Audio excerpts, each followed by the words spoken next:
요한복음입니다. 요한복음 5장 말씀 함께 보겠습니다.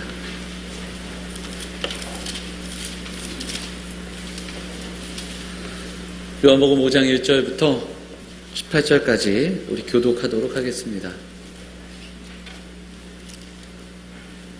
5장 1절부터 18절까지 우리 하나님 말씀을 교독하도록 하겠습니다. 한 절씩 신약성경 150페이지 5장 1절부터 18절까지 저랑 한 절씩 교독하겠습니다. 그 후에 유대인의 명절이 되어 예수께서 예루살렘에 올라가시니라.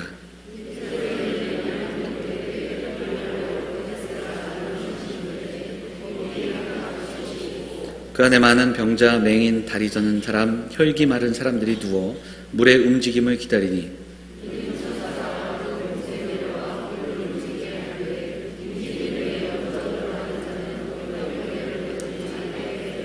거기 38해 된 병자가 있더라.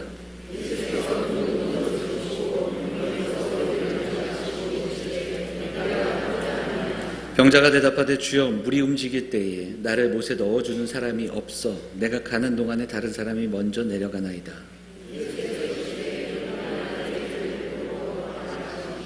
그 사람이 곧 나아가서 자리를 들고 걸어가니라. 이날은 안식일이니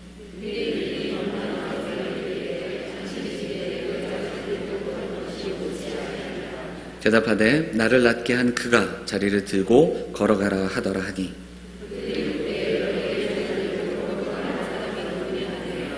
고침을 받은 사람은 그가 누구인지 알지 못하니 이는 거기 사람이 많으므로 예수께서 이미 피하셨습니다.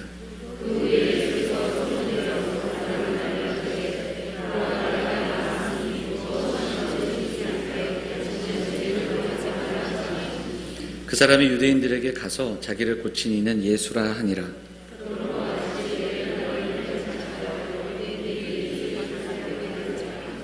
예수께서 그들에게 이르시되 내 아버지께서 이제까지 일하시니 나도 일한다 하시매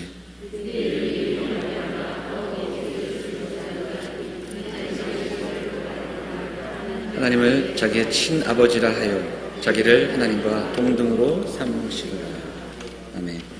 호산나 찬양대 찬양 듣도록 하겠습니다.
참교만 얻을 수 있도록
귀한 찬양 감사드립니다. 1부 때도 그랬는데 하여튼 요즘은 고음이 대세인가요? 어제도 우리 주일학교 아이들이 우리 교단에서 하는 찬양대회에 나갔어요. 그냥 얼마나 그냥 소리 높여서 노래를 하든지. 저희 교회에서 어제 성경고사하고 찬양대회 나가서 우수한 성적으로 아이들이 상도 많이 받고, 또 상 받은 것만이 중요한 게 아니라 참 많이 열심히 준비해서 또 이렇게 참여하고 같이 또 찬양하고 하는 모습들이 있었습니다. 너무너무 귀하고, 특별히 그 일들을 위해서 애써주신 우리 교사 선생님들, 그리고 또 어제 참석해주신 부모님들, 또 우리 성도님들 정말 감사드리고요. 아이들 오늘 찬양 예배 때 특송할 건데 우리 성도님들 좀 많이 참석하셔서 그 특송에 제가 엄청나게 은혜를 많이 받았는데 그 은혜 좀 동일하게 좀 같이 받으실 수 있으면 좋겠습니다. 오후에 독창도 하고 또 합창도 한다니까 꼭 기억하셔서 함께 참여하셨으면 좋겠습니다. 오늘도 거룩한 주일 하나님 전에 나와 예배하는 사랑하는 성도들에게 살아계신 하나님께서 주시는 그 참된 의미와 참된 은혜가 경험되어지는 귀한 예배가 되기를 간절히 소망합니다. 그 마음을 담아서 우리 앞뒤에 계신 분, 옆에 계신 분들 인사하도록 하겠습니다. 반갑습니다. 잘 오셨습니다. 인사하겠습니다.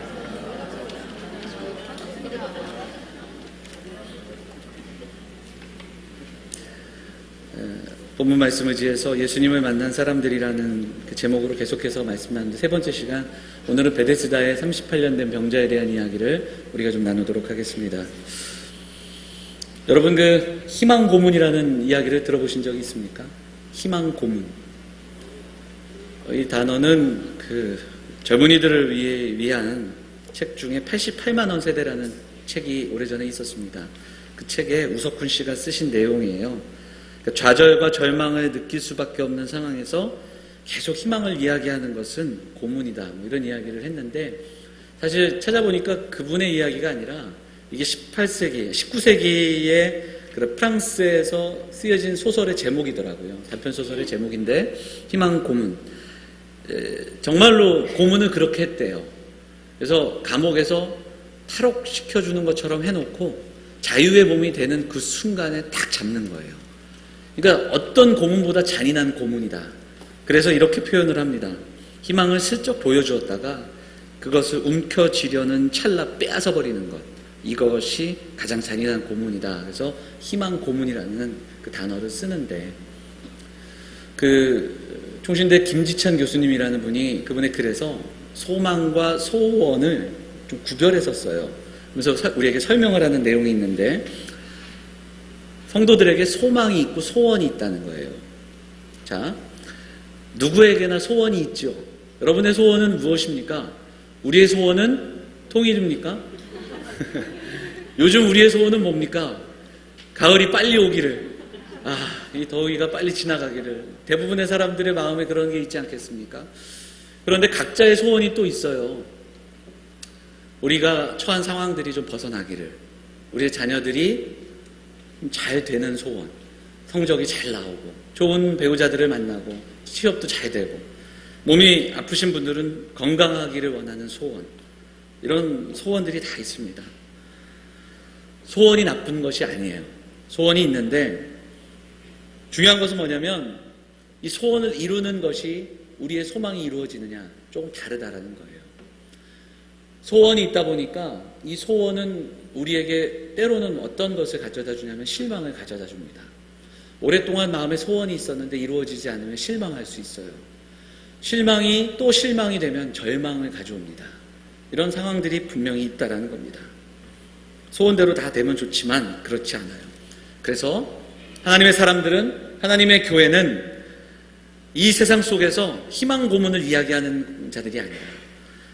절망을 만나는 사람들에게 값싼 은혜, 값싼 희망을 이야기하는 게 아니라 하나님의 사람들은 진정한 소망이 무엇인지를 분명히 알고 그리고 그 진정한 소망을 보여주고 선포하는 사람들이 하나님의 백성들, 하나님의 교회가 되어야 하는 줄 믿습니다. 오늘 좀 그 이야기를 좀 나눠볼 텐데요. 오늘 본문도 우리가 잘 아는 본문이긴 하지만 다시 한번 좀 찬찬히 보면서 우리가 이 본문을 통해서 진정한 소망 되시는 예수 그리스도 그분을 만나는 귀한 은혜가 있는 이 아침이 되시기를 간절히 소망합니다. 오늘 본문은 이렇게 시작해요. 유대인의 명절이 되어 예수께서 예루살렘으로 올라가셨다, 그렇게 이야기하고 있습니다. 구체적으로 이 명절이 어떤 명절인지는 우리에게 소개하지 않습니다. 3대 명절 중에 하나였을 겁니다. 그런데 이어지는 이야기 속에서 거기에 한 지명이 나오는데 베데스다라고 하는 못이 나옵니다. 베데스다, 히브리 말로 벳에스다, 그러니까 벳은 집이에요. 그러면 집과 에스다는 어떤 뜻으로 가면, 에스다를 쉽게 설명하자면 우리가 룻기 살펴보면서 나눴던 헤세드와 같은 말입니다. 그러면 어떤 집이냐면 은혜의 집, 자비의 집, 이게 베데스다가 가지고 있는 이름의 뜻입니다. 이 은혜와 자비의 집으로 불려지는 연못이 있었습니다. 그런데 오늘 본문을 보니까 양문 곁에 있다, 이렇게 이야기하고 있어요. 양문은 찾아보면 진짜 양문이에요. sheep gate, 양이 들어오고 나가는 문, 그러니까 들어오는 문이에요. 여러분, 양이 성전으로 들어온다 하면 그 양은 어디에 쓰이는 양이겠습니까? 제사에 쓰이는 거예요. 제사를 위해 만들어 놓은 문입니다. 그래서 느헤미야서에 보면 이 양문이 가장 먼저 이렇게 세워지는 그런 이야기를 볼 수 있어요. 그래서 제사를 위한, 그러니까 제사도 역시 무엇입니까? 하나님의 은혜를 위한 그러한 공간, 그러한 문입니다.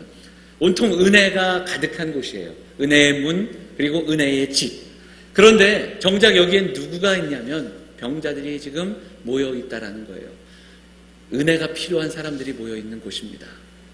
그리고 맹인, 다리 저는 사람, 혈기 마른 자들이 누워 있다, 이렇게 이야기합니다. 좀 더 살펴보겠지만 어찌 보면 이곳이 바로 희망 고문의 현장이에요. 나을 수 있다. 그 38년 된 병자까지도 여기에 머물고 있는 것을 보게 됩니다. 각자 소원을 가지고 왔어요. 그 소원을 이루기를 원하면서 그 연못 주위에 모여 있다라는 겁니다. 왜 그럼 그렇게 그들이 모여 있습니까? 거기에 대한 설명이 성경에 나오죠. 여러분, 성경을 한번 보세요. 3절과 4절을 보시면 그 안에 많은 병자들이 이제 누워 있는데 하면서 괄호가 쳐져 있죠. 성경을 보세요. 괄호가 있습니까? 없습니까? 괄호가 있어요. 성경을 볼 때 이 괄호가 있는 그 구절들이 가끔씩 나옵니다. 이건 어떤 뜻이냐면요, 이런 뜻이에요. 여러분, 요한이 요한복음을 썼는데요, 요한이 썼던 요한복음 그 첫 번째 원서는 남아있지 않습니다. 사본들이 남아있어요. 사본은 뭐냐면 요한이 썼던 성경을 이렇게 베껴 쓴 사본들이에요. 가장 오래된 사본은 사해사본으로 알려져 있습니다. 그런데 오래된 사본에는 이 구절이 없다라는 거예요. 이 구절이 없어요. 아니, 그럼 왜 이거를 나중에 첨가했느냐라는 질문을 하겠죠. 왜 이런 성경이 차이가 있느냐? 괄호를 넣은 이유는 그런 거예요. 자, 한번 생각해 보세요. 베데스다의 연못에 그 전설이 있었습니다. 어떤 전설이에요? 3절 4절에 나오죠. 천사가 내려온대요. 가끔씩 물이 동한대요. 그럼 물이 동할 때 이 물을 제일 먼저 뛰어가서 물을 맞는 사람은 어떻게 돼요? 병이 나았다 하는 그런 전설이 있었어요. 여러분, 그런 이야기가 있었대요. 그래서 예수님 당시에, 그리고 요한이 이 성경을 썼던 당시 사람들은 이것을 다 알고 있었어요. 아, 베데스다? 거기 그런 데야. 그런데 점점 이 사실이 잊혀지기 시작하는 거예요. 그러면 이 베데스다가 이런 곳인지 알아요? 몰라요? 모릅니다. 그러면 나중에 이 성경을 설명하는데 이 베데스다를 설명해야 되는데 설명이 안 되는 거예요. 특히 그 병자가 예수님을 만났을 때 네가 낫고자 하느냐? 그랬더니 병자가 어떻게 대답합니까? 나를 안으로 밀어넣어 주십시오. 요 구절만 보면 정말 이해되지 않는 본문인 거예요. 그러기 때문에 친절하게 이 구절을 삽입한 겁니다. 전체적으로 이 맥락에서는 벗어나지 않는데 이것을 굳이 설명하기 위해 필요한 구절이 있더라. 그래서 거짓말 보태지 않고 괄호로 넣어서 이것은 첨가된 겁니다. 그런데 설명을 필요하기 위해서 넣어진 거라는 거죠. 자, 다시 한번 정리할게요. 전설이 있었어요. 천사가 내려와 물이 동한대요. 그러면 물이 막 샘솟을 때 제일 먼저 들어가서 그 물을 맛본 사람이 어떻게 된다? 병이 낫는다는 겁니다. 자, 여러분 아까 말씀드렸지만 베데스다 이름의 뜻이 뭐라고요? 은혜의 집이에요. 자비의 집이에요. 은혜가 관통되는 그 문 옆에 있는, 여러분, 이게 물이 동할 때 제일 먼저 들어가는 사람이 병이 낫는다. 이게 은혜입니까? 이게 자비예요? 아니라는 거예요. 정반대의 장소가 되고 있는 겁니다. 자, 다시 한번 설명을 해드릴게요. 물이 동해서 나을 수 없는 자가 낫는다면 누가 그 물을 맞아야겠습니까? 오랫동안 아무리 애써도 치유되지 않는 사람이 병이 낫는 게 맞죠. 그런데 지금 이 그 전설에 의하면 제일 먼저 들어가는 사람이 병이 낫는다는 거예요. 그럼 누가 제일 먼저 들어가겠습니까? 손가락 좀 다친 사람들? 무좀 환자? 이런 사람들. 그런 사람들이 들어가지 않겠어요? 38년 된 병자는 여전히 그 안으로 들어가지 못하고 있는 겁니다. 그러면서 물만 동해서 저 물을 맞기만 하면 나는 나을 수 있는데 그러면서 시간을 보내고 있는 거예요. 여기가 은혜의 집입니까? 여기가 자비의 집이겠어요? 모순의 장소지요. 중환자부터 어느 누구도 손댈 수 없는 그런 병자가 고침을 받아야 됨에도 불구하고, 거동이 힘든 자가 고침을 받아야 됨에도 불구하고 제일 먼저 선착순의 원리가 여기에 있다는 겁니다. 이것은 맞지 않죠. 이름만 베데스다예요. 이름만 그럴싸한 은혜의 집이고 은혜가 없다라는 겁니다. 그래서 이 본문은 참된 은혜가 무엇일까? 우리에게 질문을 하는 거예요. 동탄에서 제가 한 1년 반 정도 개척 준비하면서 사는데 저희 집 옆에 그 동탄 신도시, 제2신도시 개발하는 아파트 하나씩 분양할 때마다 서는 그 LH의 모델하우스가 있었어요. 그래서 한 달에 한 번씩 계속 바뀌더라고요. 여기 자2차 이렇게 하면 보면 엄청나게 사람들이 모여듭니다. 주차장이 꽉꽉 차고 주말에는 사람들이 얼마나 많은지 저하고는 아무런 상관이 없는 곳이기 때문에 그저 먼 곳에서 이렇게 지켜보고 있었죠. 그렇게들 모여듭니다. 6대1, 7대1 막 그러더라고요. 저와 마찬가지로 여러분도 별 이렇게 느낌이 없으시죠? 여러분도 별 감동이 없으실 거예요. 마트에 가면 세일을 하잖아요. 코스트코인가요? 거기가 엄청나게 무슨 세일을 한다, 광고지가 날라오면 거기에 가면 주차할 장소도 없어요. 올라가는데 1시간 정도 이렇게 서서 차가 멈춰서 기다리는 그런 현장을 보게 되죠. 여러분 상상해 보세요. 병자들이 모여 있습니다. 샘물이 동했어요. 그 장소가 어떻게 될까요? 만약 샘물이 동했다고 하자고요. 간헐적으로, 간헐천이라는 게 있잖아요. 샘물이 막 도는 그 장소가 어떤 장소가 됐겠습니까? 상상해 보면 아비규환, 선착순, 너도 나도 뛰어들어가고 있지 않았을까요? 자비의 집, 은혜의 집과는 어울리지 않는 그런 곳일 겁니다. 오늘 본문에는 또 특이한 점이 있어요. 예수님이 공안복음서를 우리가 읽어 나갈 때 병자를 고치시는 장면은 특징이 몇 가지가 있는데, 하나는 예수님께 먼저 다가옵니다. 한 사람은 예수님의 옷깃을 만지면서 병을 고침받았고요. 한 맹인은 예수님을 따라오면서 소리질러 다윗의 자손이여 나를 불쌍히 여겨달라고 그렇게 외칩니다. 그리고 예수님 항상 병 고치실 때 묻습니다. 네가 믿느냐? 그러면서 때로는 침을 발라주시고요. 흙을 묻히시리요. 그렇게 해서 병 고침을 이루어 가셨어요. 그런데 오늘 본문은 전혀 그런 내용들이 하나도 나오지 않는다라는 겁니다. 아무것도 할 수 없는 38년 된 병자, 움직일 수 없는 그 사람에게 찾아오셔서 예수님이 강권적으로 고쳐주시는 은혜, 그 역사가 이 장면에 나타나고 있다는 겁니다. 자, 여러분, 이제 본문을 다시 한번 우리가 좀 묵상해 보길 원합니다. 찬찬히 살펴보시면 이 베데스다는 어떤 곳입니까? 이 베데스다에 누워있는 이 38년 된 병자는 누구입니까? 이곳은 그 당시 마치 이스라엘과도 같고 지금 이 시대를 살아가는 우리들의 사회, 그리고 우리 교회의 모습이 여기에 담겨 있다는 겁니다. 이 38년 된 병자는 누구입니까? 바로 저와 여러분의 이야기라는 것을 우리가 좀 묵상해 볼 수 있기를 원합니다. 이 모순이 있는 이곳, 의미 없는 기다림으로 연못에 물이 오르기만 하면 뛰어들어가기를 원했던 수많은 사람들 속에 한 사람, 그들이 바로 우리들은 아닌지, 어떻게든 살아야 한다, 어떻게든 뒤처지지 말아야 한다, 우리의 소원을 이루기 위해 내 소원을 들어주십시오, 나를 밀어주십시오, 나를 좀 도와주십시오, 이렇게 기도하며 살아가고 있는 사람들이 우리는 아닌지 돌아볼 수 있기를 원합니다. 우리 아이들에게도 하나님의 말씀을 가르치고 복음을 가르치면서도 연못에 뛰어들어가라고, 너희들은 제일 먼저 가야 한다고 그렇게 가르치고 있는 사람들이 우리는 아닌지 돌아볼 수 있기를 원합니다. 심지어 신앙생활의 모습들도 이 연못처럼 애쓰고 수고하면 더 받을 수 있다고, 우리가 수고한 만큼, 더 바친 만큼, 그렇게 땀 흘리며 기도한 만큼 그렇게 복 받을 수 있다고, 그렇게 우리는 신앙생활하고 있진 않은지 우리가 좀 돌아볼 수 있기를 원합니다. 기도 안에서 내가 이렇게 어려운 일을 당하고, 내가 헌금이 부족해서 이렇게 어려운 일들을 당하고, 그리고 신앙생활 잘 못해서 우리가 이렇게 아프고 이렇게 어려운 일을 당한다는 그러한 생각에 사로잡혀 있지는 않은지 우리가 좀 우리를 돌아볼 수 있기를 원합니다. 예수님은 병자에게 물으십니다. 네가 낫고자 하느냐? 그런데 병자는 어떻게 이야기합니까? 나를 좀 밀어주십시오. 나를 조금만 도와주시면 제일 먼저 들어갈 수 있게 해주십시오.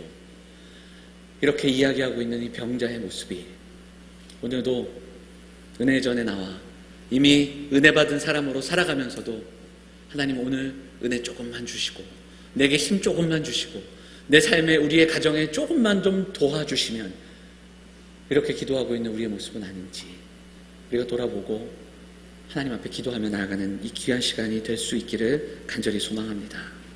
베데스다의 진정한 소망, 진정한 은혜는 애쓰고 수고해서 얻은 것이 아니고 행위와 분명히 구별되는 은혜의 현장임을 보길 원합니다.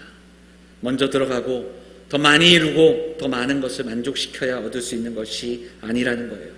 세상은 그렇게 우리에게 이야기하고 먼저 들어가야 한다고, 그리고 더 많은 것을 이루어야 한다고 그렇게 이야기할지라도 성경은 우리에게 은혜를 그렇게 이야기하고 있지 않다라는 겁니다. 하나님의 교회도 그렇게 서야 합니다. 또한 우리가 받은 구원의 은혜 역시 이렇습니다. 구원을 위해서 애쓰고 수고한 것이 없어요. 아무것도 할 수 없는 자들에게 주신 전적인 하나님의 선물이 은혜임을 고백한다면 이 시간 우리가 다시 한번 이 말씀 붙들고 나아가야 합니다. 네가 낫고자 하느냐? 선포하시고 일으켜 세우신 그 주님께서 우리에게 은혜를 주셨기에 우리는 이미 나은 자로 이 자리에 서 있다라는 겁니다. 이미 구원받은 자로, 은혜 받은 자로 이 자리에 나와 있음을 기억하면서 우리가 사업의 성공과 자녀의 어떤 성공을 보장받기 위해 수많은 소원을 이루기 위해 기도하는 자들이 아니라 내게 주신 은혜의 감격과 우리에게 주신 참 소망 되신 예수 그리스도 그분을 바라보면서 구원의 은혜에 감격하여 은혜 받은 자로 살아가기를 결단하며 예배하는 사랑하는 영암의 성도들이 되어야 할 줄 믿습니다.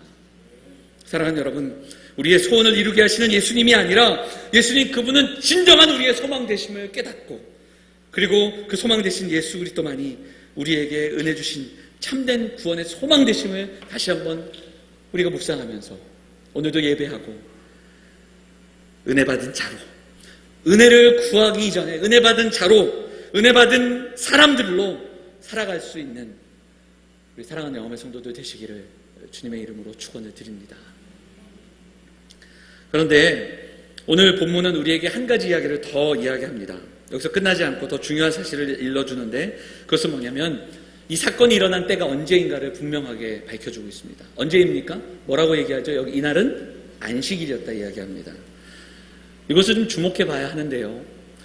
복음서, 그러니까 사복음서가 있고 공관복음이 있고 요한복음이 있습니다.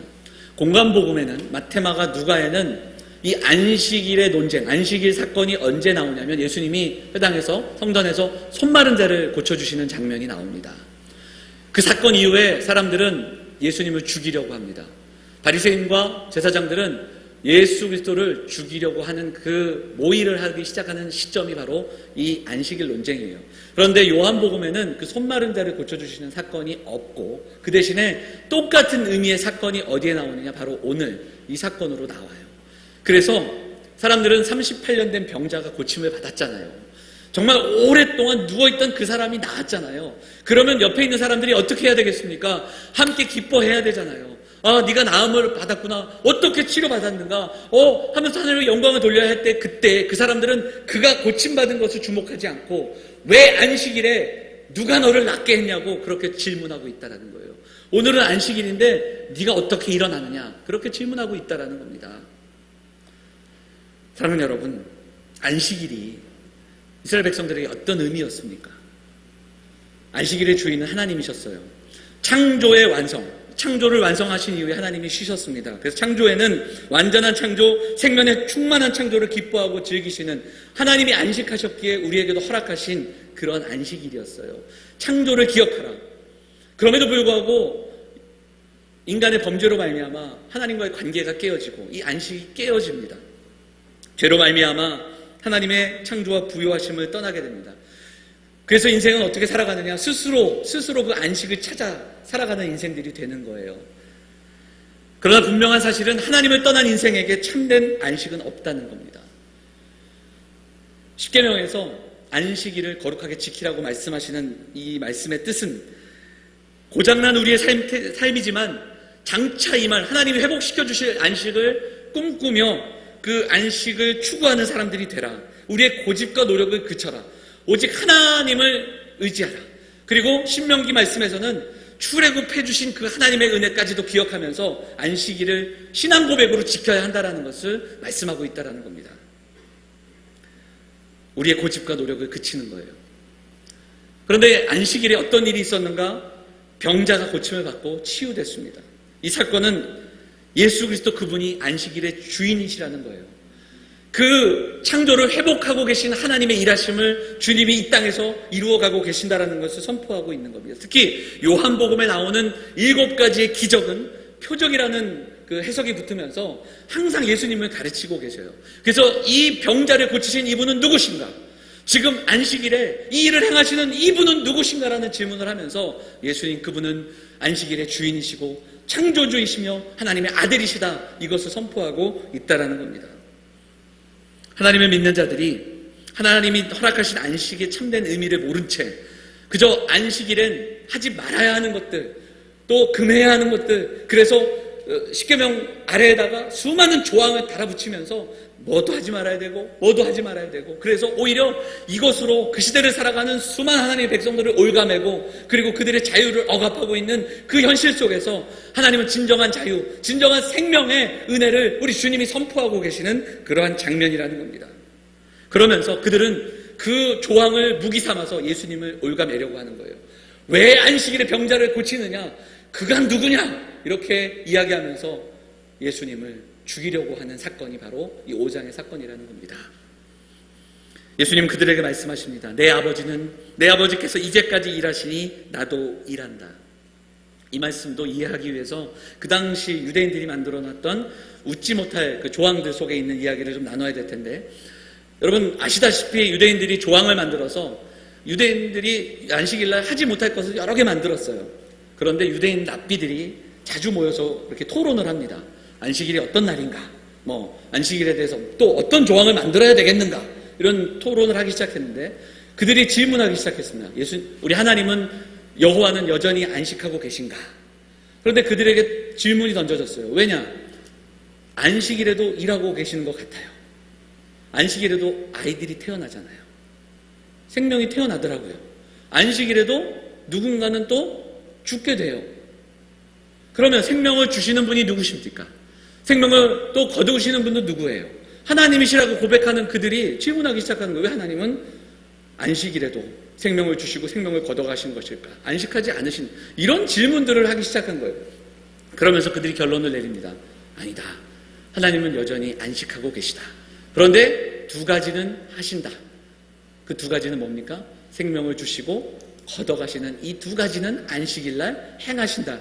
이런 웃지 못할 이야기들을 토론의 결론으로 만들어 놓은 겁니다. 예수님은 그들을 향해서 말씀하셔요. 아버지는 여전히 일하신다. 아버지는 구원의 길을, 구원의 역사를 이루어가고 쉬지 않고 계시다라는 거예요. 그 일을 위해 내가 이 땅에 왔고 아버지의 일을 지금도 행하고 있다. 내가 저들을 고치고 저들에게 생명을 허락하고 자유를 허락하는 일은 오늘도 일하시는 우리 아버지의 일이시다. 이렇게 선포하고 있다는 겁니다. 요한복음 5장을 통해서 요한이 그 이야기를 하는 거예요. 창조의 구원을 가져오시고 생명을 충만케 하시는 참된 안식을 허락하신 이분은 누구신가? 이분은 예수 그리스도시다. 이렇게 선포하고 있는 말씀이 요한복음 5장이라는 겁니다. 그래서 그분은 하나님의 아들이시오, 또한 생명의 주요, 장차 심판의 주로 오실 그분이심을 선포하고 있는 요한의 이야기가 요한복음 5장을 통해서 이야기되고 있다는 겁니다. 사랑하는 여러분, 요한복음 5장의 메시지가 여기에 있습니다. 유대인들, 종교 지도자들은 사람을 진실로 자유하게 만드는 일들을 하지 못했습니다. 예수님은 진정으로 자유를 허락하시고 구원케 하시는 그 생명의 역사를 감당하고 계십니다. 내 아버지께서 이제까지 일하시니 나도 일한다. 이 말씀은 오늘도 하나님 전에 나와 예배하며 하나님의 은혜를 구하는 사랑하는 성도들에게 주시는 말씀인 줄 믿습니다. 오늘도 살아가는 우리의 삶 가운데 우리에게 참된 안식을 허락하시기 위하여 우리 가운데 일하시고 또 우리에게 그 놀라운 은혜를 허락하시는 그 하나님 앞에 우리가 거룩한 마음으로 그리고 정결한 마음으로 예배하며 또 함께 기도하며 나가는 이 귀한 시간이 되기를 간절히 소망합니다. 말씀을 정리하면서 우리가 생각해보고 우리 기도하기를 원합니다. 사랑하는 여러분, 이 무의미한 기다림이 있던 이 베데스다, 이 연못은 오늘을 살아가는 우리의 모습을 보여주고 있습니다. 신앙생활을 한다 하면서 내 소원을 이루기 위해 수고하고 애쓰고 심지어는 우리의 신앙도 그렇게 신앙생활하고 있는 우리의 모습은 아닌지 우리가 좀 돌아볼 수 있기를 원합니다. 베데스다 주위를 떠나지 못하고 있는 우리의 모습은 아닌지, 우리의 수준은 아닌지, 우리의 신앙의 모습이 진정한 은혜의 자리로 나아가고 우리의 욕심과 우리 헛된 자아, 우리 자기 의를 버리고 은혜 받은 자로 생명 얻은 자답게 살아가기를 결단하며 예배하는 우리 사랑하는 영암의 성도들 다 되시기를 주님의 이름으로 축원을 드립니다.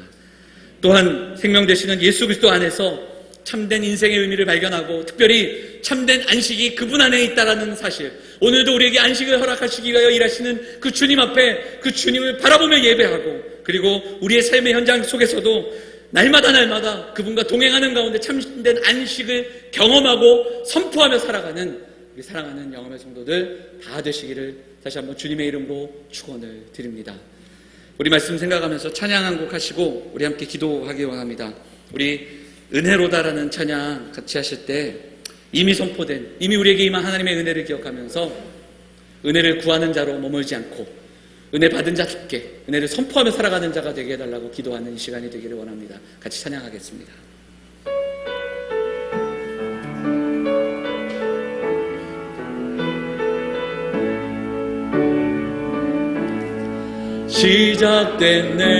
시작됐네 우리 주님의 능력이 나의 삶을 다스리고 새롭게 하네 자유하네 죄와 사망으로부터 나의 삶은 변하구나 충만하네. 우리 한 번만 더 할까요? 시작됐네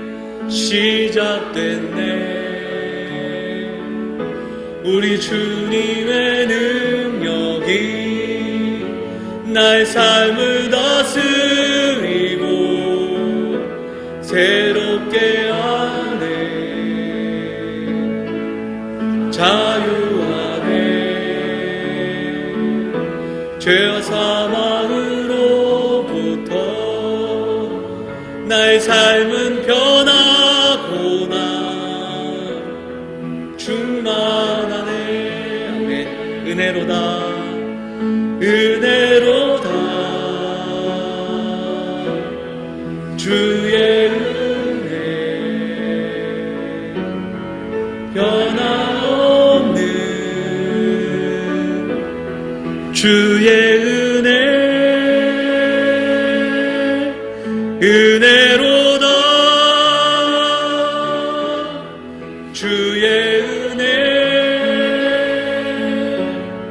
변함없는 신실하신 주의 은혜 변함없는 신실하신 주의 은혜 변함없는 신실하신 주의 은혜. 절망의 반대말이 있습니다. 절망의 반대말은 소망이 아니라 믿음입니다. 신앙입니다. 변함없는 신실하신 주의 은혜가 우리 삶에 임했습니다. 어렵고 힘든 상황으로 무너지지 않을 이유가 여기에 있습니다. 같이 기도하실 때, 하나님, 절망의 땅을 살아가지만 소망의 사람으로 불러주신 은혜 감사합니다. 하나님, 그 은혜에 힘입어 날마다 살아가겠습니다. 진정한 소망 되신 예수 그리스도 그분 안에서 하나님 허락하시는 참된 안식을 경험하는 우리가 되게 해달라고 함께 기도하며 나가도록 하겠습니다. 같이 기도하겠습니다. 사랑과 은혜가 풍성하신 아버지 하나님, 날마다 어렵고 힘든 삶을 살아가는 우리의 삶의 현장입니다. 이미 받은 우리의 구원의 은혜가 우리의 삶을 다시 하나님 도와주옵소서. 힘들고 어렵고 곤궁한 삶을 살아갈 때에도 변하지 않는 그 소망을 잃지 않고 살아가는 그 은혜의 사람들, 사랑하는 영암의 성도들이 될 수 있도록 인도하여 주옵소서. 그 은혜가 우리를 하나님 지배하며 그 은혜 가운데 거하며 은혜를 노래하며 참된 소망 되시는 예수 그리스도 그분만을 바라보며 나아가는 사랑하는 성도들이 될 수 있도록 인도하여 주옵소서. 연약하고 힘든 상황들 하나님 극복할 수 있도록 인도하시고, 내가 받은 구원의 감격이 내 삶의 모든 상황 속에서 선포되는 그 놀라운 은혜가 우리 가운데 임하는 은혜를 경험할 수 있도록 인도하여 주옵소서. 주의 은혜가 오늘도 사랑하는 성도들 가슴 속에 가득할 수 있도록 인도하여 주시옵소서.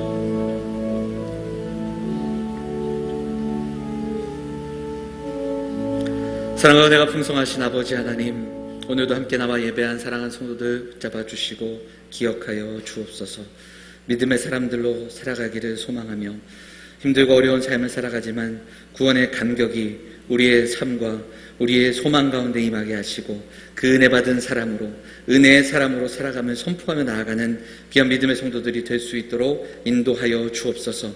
어떤 것도 우리를 그 하나님의 사랑에서 끊을 수 없음을 신뢰하며 믿으며 그 믿음으로 선포하며 나아가는 귀한 성도들이 되어서, 너무나도 우리 육신이 연약하고 힘들지만 우리의 사랑하는 가정의 형편과 우리들이 처한 상황들이 어렵지만 하나님, 구원의 감격이 우리의 삶을 다스리게 하시고 구원의 은혜로 살아감을 우리가 기억하며 나아가는 귀한 믿음의 성도들이 다 될 수 있도록 인도하여 주옵소서.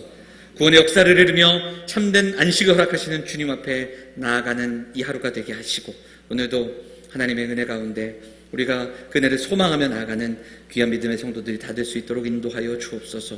오늘도 어렵고 힘든 가운데 함께하지 못한 성도들, 또 침상 가운데, 또 병원에서 오늘을 보내고 있는 사랑하는 성도들, 또 해외와 또 군에서 오늘도 예배하는 사랑하는 우리 자녀들 기억하여 주시고, 먼 곳에 있는 그들을 기억하셔서 하나님 부어주신 은혜를 함께 경험할 수 있도록 하나님 인도하여 주옵소서. 사랑하는 성도들이 함께 나와 예배합니다.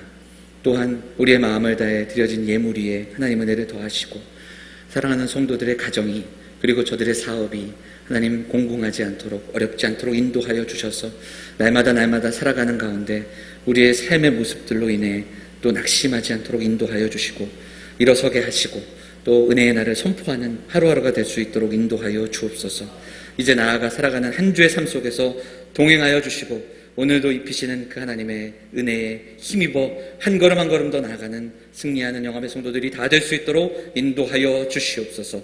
이 모든 말씀 우리를 권하신 예수 그리스도의 이름으로 감사하며 기도하옵나이다. 아멘.